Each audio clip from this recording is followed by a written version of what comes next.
Welcome to Blizzard Fire. We hope this video helps fire up your solution.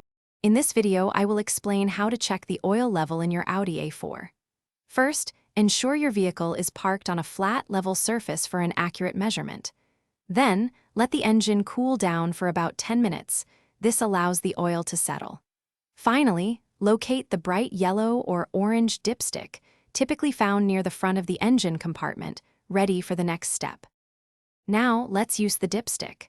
Carefully pull it out and thoroughly wipe off any oil with a clean, lint-free cloth. This ensures you get a clear reading. Next, reinsert the dipstick all the way back into its tube until it's fully seated.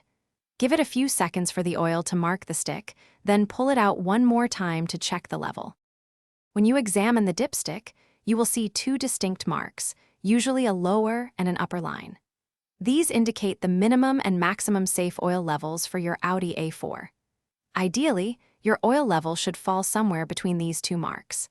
If the oil is below the lower mark, it's a clear sign that you need to add some engine oil to prevent potential engine damage.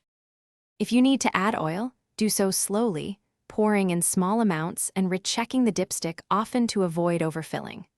Always consult your Audi A4's owner's manual to ensure you use the correct type and viscosity of engine oil. For optimal engine health, make it a habit to check your oil level at least once every month, or approximately every 1,000 miles, whichever comes first. Thanks for watching. If you found this helpful, don't forget to like and subscribe.